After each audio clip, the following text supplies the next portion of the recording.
जय हिंद साथियों। मैं हूं lecturer Hari Singh sir, retired सूबेदार मेजर और लेफ्टिनेंट। आज इस वीडियो में बात करते हैं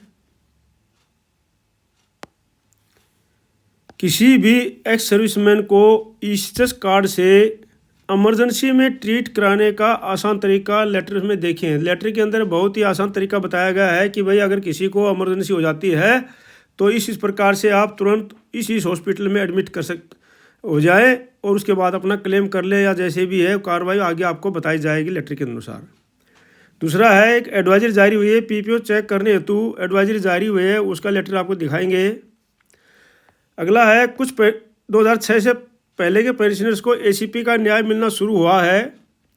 सिपाही को अगर सिपाही है तो 10 साल बाद उसको नायक की पेंशन और 20 साल बाद हवलदार की पेंशन मिलनी शुरू हुई है।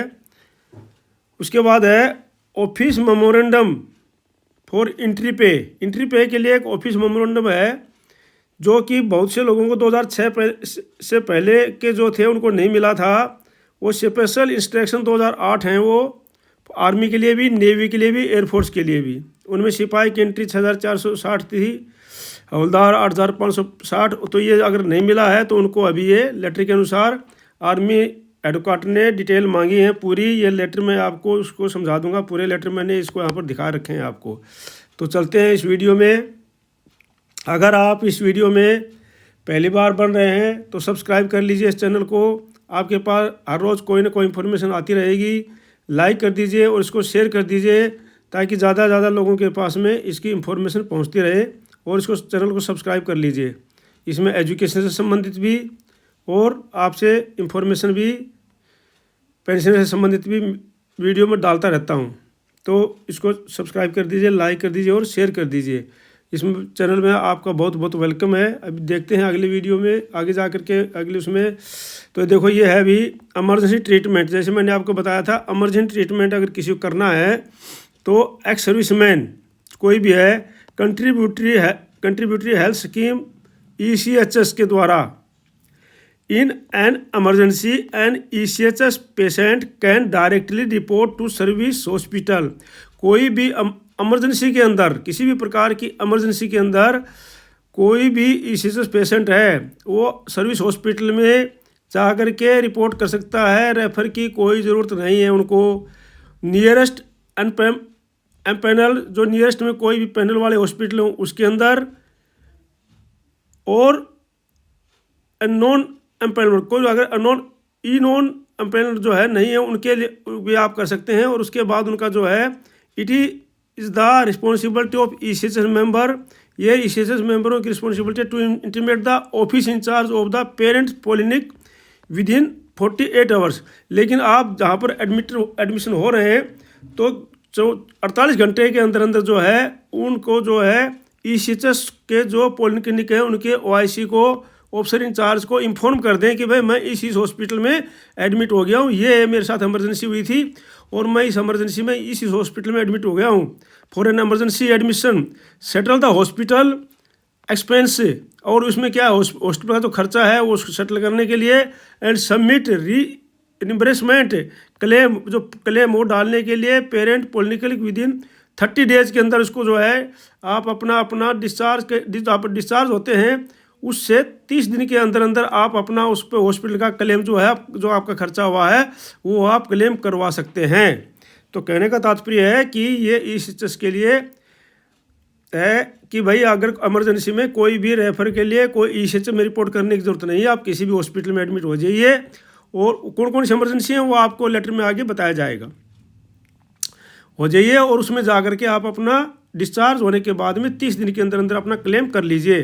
और 48 घंटे के अंदर अंदर जो है उसको आपकी जो पॉलिक्लिनिक है, जो पेरेंट पॉलिक्लिनिक है जैसे, तो उसके इंचार्ज को आप फ़ोन कर दीजिए। Reimbursement will be only be allowed for actual emergency में अलाउड किया जाएगा एट दी CGHS रेट्स और द एक्चुअल क्लेम वेयर जी less respective of amount spent by the ECHS member. जो खर्च किया गया है उसके अंदर जो अमाउंट होगा उसके अनुसार से लेस अमाउंट जो है उसको आपको कर दिया जाएगा। Onus of providing the treatment was taken emergency lies in the situation member. ये इस प्रकार से इमरजेंसी क्या है, means the condition which might result in to loss to life live of. भाई ये इस प्रकार की इमरजेंसी है जैसे में आदमी की ज़िंदगी जो है बहुत ही खतरे में है, तो उस प्रकार की इमरजेंसी के अंदर जो है आप वहाँ पर एडमिट हो सकते हैं, ठीक है नहीं। अब जो है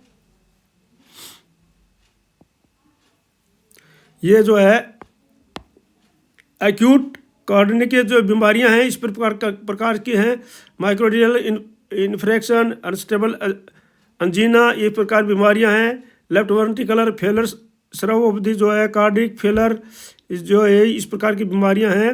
इस प्रकार की इंक्लूडिंग एक्यूट लिम्ब, ये जो बीमारियां हैं इन बीमारियों में medical and surgical shock, medical और सर्जिकल को किस प्रकार का शॉक लग जाता है तो उसमें, और या किस प्रकार की फेरिफेरल सर्कुलेटरी जो फेलर है उनके पास ये बीमारियां हैं, इनकी बीमारियों में और भी आगे मैं बता रहा हूँ आपको, इनमें आप एडमिट हो सकते हैं।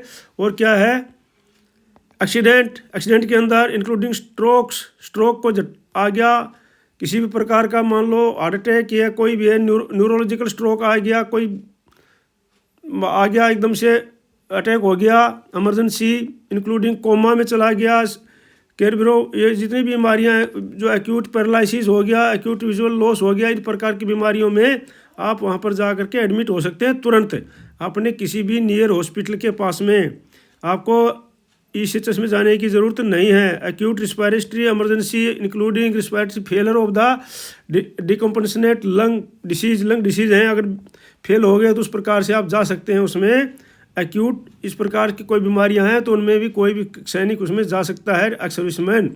जैसे है लाइफ थ्रेटनिंग इंजरीज, किस प्रकार इंजूरिंग होगी जिसमें लाइफ को हो, जैसे रोड ट्रैफिक एक्सीडेंट है इनमें तुरंत जा सकते हैं, हेड इंजरीज में तुरंत जा सकते हैं, मल्टीपल इंजरीज में तुरंत जा सकते हैं किसी भी हॉस्पिटल में, क्रैश इंजरीज में तुरंत जा सकते हैं, थर्मल इंजरीज में तुरंत किसी भी हॉस्पिटल में जा सकते हैं जो इसमें दिए हुए हैं। और उसके पार से आपका इम्पाउंड है या नहीं है तो आप उसका क्लेम भी बाद में कर सकते हैं। और जो पॉइजनिंग हो गया, एक्यूट पॉइजनिंग हो गया, किसी प्रकार की फूड पॉइजनिंग या कोई पॉइजनिंग हो गई उसमें भी आप जा सकते हैं, स्नेक बाइट में भी जा सकते हैं, हीट स्ट्रोक में भी जा सकते हैं, कोल्ड इंजरी में भी जा सकते हैं, और लाइफ थ्रेटनिंग जैसे नेचर कि जिस प्रकार से नेचुरल तौर पर ज़्यादा सर्दी के कारण ज़िंदगी खतरे में है तो उसमें भी कोई भी जा सकते हैं उसमें। एक्यूट रीनल फेलर जो है इस प्रकार से ये जो दिए हुए इनमें लाइफ थ्रेटनिंग वगैरह जो है इनमें आप कोई भी जा सकता है इसमें आदमी, ECHS जो कार्ड होल्डर है और अपना क्लेम करवा सकता है। इस प्रकार से ये जो है इसके अंदर जो इंफॉर्मेशन है ये सभी को जानकारी बहुत ज़रूरी है, इसको आप ज़रूर इसको शेयर कर दीजिए ताकि ज़्यादा से ज़्यादा लोगों को पता लगे ये इंफॉर्मेशन है। इंफॉर्मेशन अपने पास रखना नहीं चाहिए, तो आप इसको ज़रूर शेयर कर दीजिए, आपसे मेरी विनती है।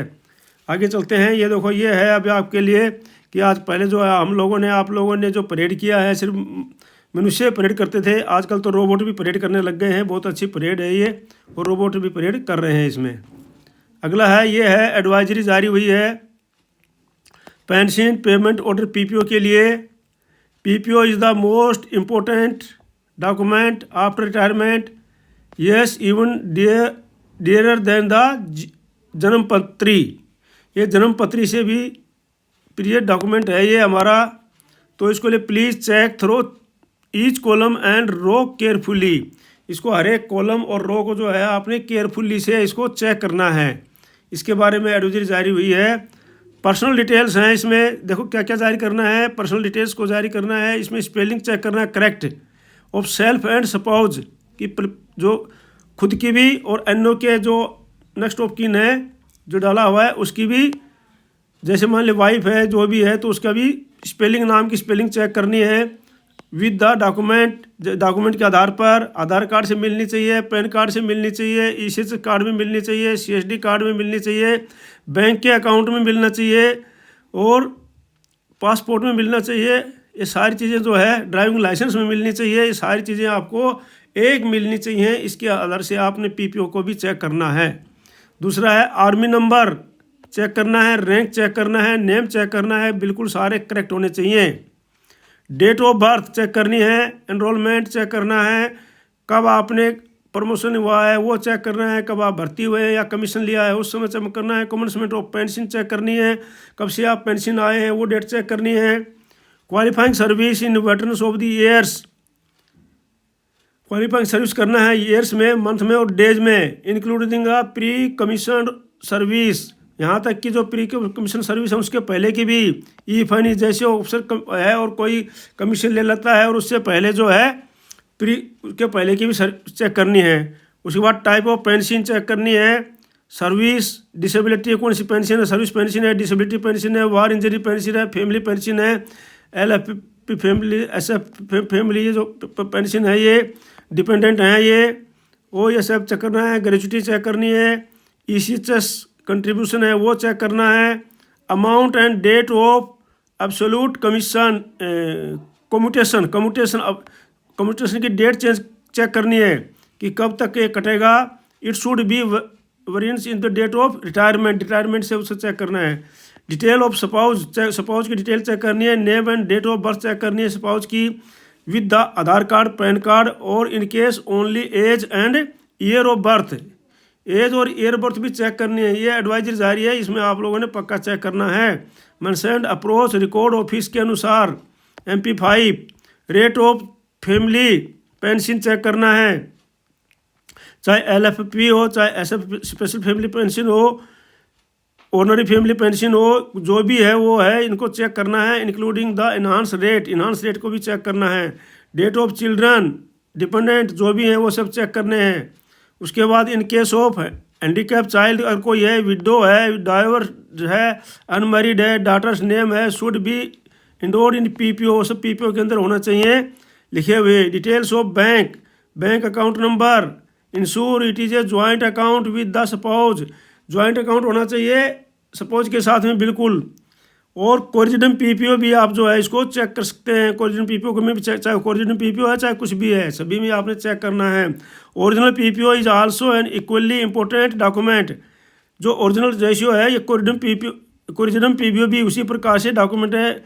PPO are issued when any change in structure of the basic pension, जो बेसिक पेंशन जो उसका स्ट्रक्चर जो है इन द स्ट्रक्चर्स, जो स्ट्रक्चर चेंज होता है बेसिक पेंशन का, तो उसको भी चेक करना है। एनी करेक्शन, जब वो PPO आपको इशू होता है, जब बेसिक पेंशन का कोई चेंज होती है तो PPO नया PPO होता है, ओरिजिनल PPO, उसको भी बिल्कुल आपने चेक करना है। और एनी करेक्शन होती है सर्विस पार्टिकुलर में इनमेड, तो वो भी आपने चेक करनी है। On instruction SPARSH as the detail check in the after log in to SPARSH, तो ये जो है आपको दिया गया है। अभी बात करते हैं 2006 से पहले।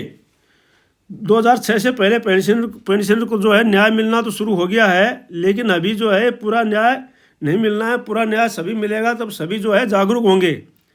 2006 से पहले कुछ पेंशनर जो है 7 अगस्त 2003 से 31 दिसंबर 2006 के बीच के जो है उनको अभी कुछ एक को न्याय मिलना शुरू हुआ है। 2006 उनके क्या है, जो ACP सिपाही थे उनको 10 साल में नायक की पेंशन और 20 साल में होल्डर की पेंशन मिलना शुरू हो गई है।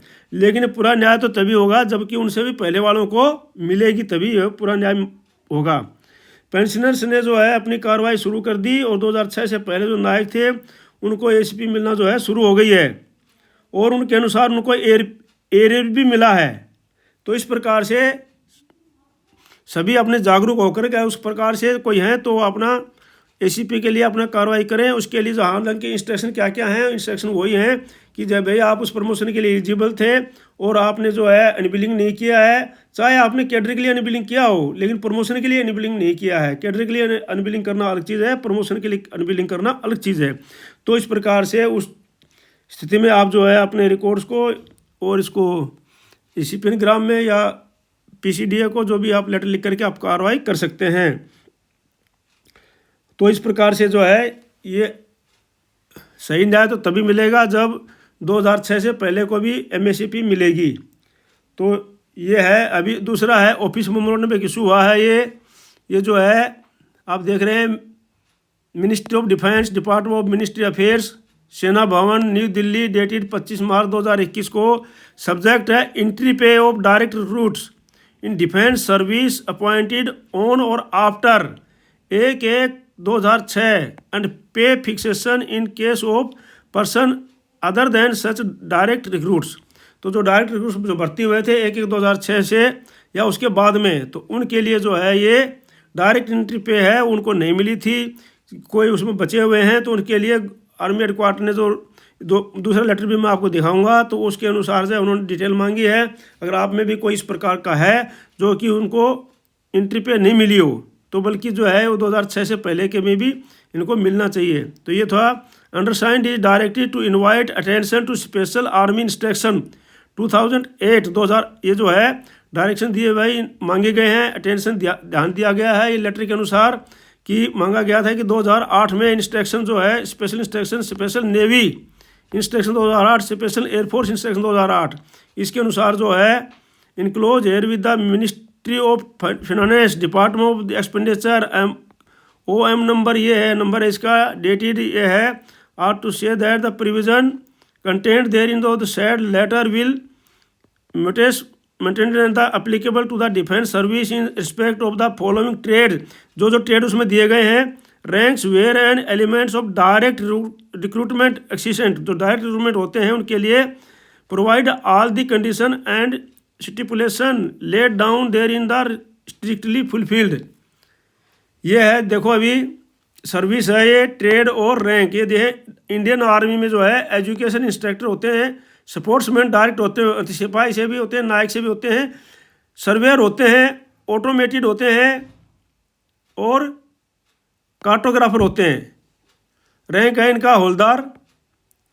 ये है इंडियन आर्मी में रिलीजियस टीचर भर्ती होते हैं न्याय सुधार से, कैटरिंग जेशियोज न्याय सुधार से भर्ती होते हैं, और direct entry artificers from diploma holders होते हैं। ये direct entry artificial diploma under artificers होते हैं ये।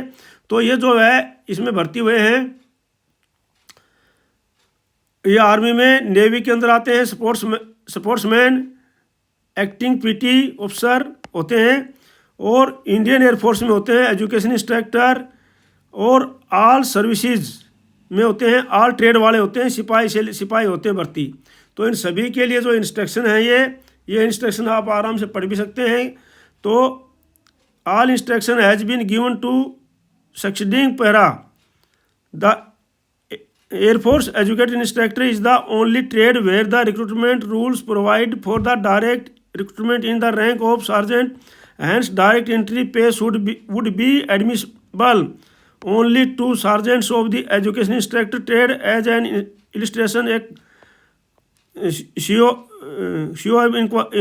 acquires the subsequent qualification and the masters 1/1/2006 and on promotion it they may be is fixed at the rate less than the pay of the direct entry. तो ये जो है education instructor ये दे रखा है इसमें डायरेक्ट एंट्री पे, और these instruction will be applicable with the effect 1/1/2006 से। तो ये जो लेटर है इनके अनुसार इन्होंने मांगी है, अभी मांगी है, तो देखो ये 19 अप्रैल 2021 का लेटर है। इसके अनुसार मांगा गया था ये extension of the entry level pay of direct recruits enrolment period 1/1/2006।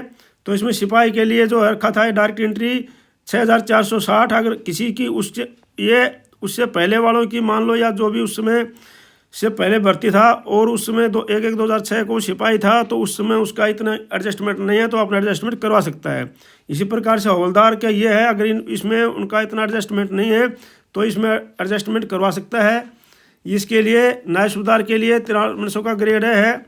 और इस प्रकार से senior elements of direct recruitment in the rank of naik subedar and subedar major do not exist in the army. तो ये जो नायक सूबेदार होता है, रैंक ऑफ नायक सूबेदार के रिक्रूटमेंट होता है, सूबेदार मेजर नहीं होता है। एंट्री लेवल पे टू दीज, ये तो ये दिया हुआ है इसमें 1 जनवरी 2006 से। तो ये डाटा मांगा था इसमें, the refixation of pay under these revised order will be done motu by the respective, ये दिया होगा इसमें serial number, army number, rank, name, date of entry, date of discharge, arrear amount remitted on last pay change, yes no, LPC intimated, PPO receive on, तो PPO जो receive हुआ उसके अनुसार ये जो दिया हुआ है, तो ये सारा भर करके the above report will be put up to the inspecting officer during the technical inspection. ये जो है इसका डाटा मांगा हुआ है। And appropriate advisory to be issued to all your units similar lines expensing the provision to clear and easy language for the troops to understand with the directive not to make any direct correspondence on the subject with this headquarter. Please acknowledge and the confirm. भैया मांगी डिटेलमेंट, अगर इसमें आप में से कोई है इस प्रकार का जो पेंशन आ गया हो और उसमें जो है फिक्सेशन नहीं हुई है, तो आप अपनी इसके अनुसार से फिक्सेशन करवा सकते हैं। ये कॉपी टू भेजी हुई है सब जगह, और ये तो लेटर। तो इसके बारे में आज के वीडियो में इतना ही। अगर आप इस चैनल में नए हैं तो सब्सक्राइब कर लीजिए, लाइक कर दीजिए, और क्योंकि हर एक इन्फॉर्मेशन सभी तक पहुंचना चाहिए। और मिलते हैं कल नए वीडियो के साथ में। जब तक के लिए जय हिंद, जय भारत। आपका दिन शुभ रहे। May you live long. भगवान आपको सुखी रखे। मकर संक्रांति की आप सबको बहुत बहुत शुभकामनाएं।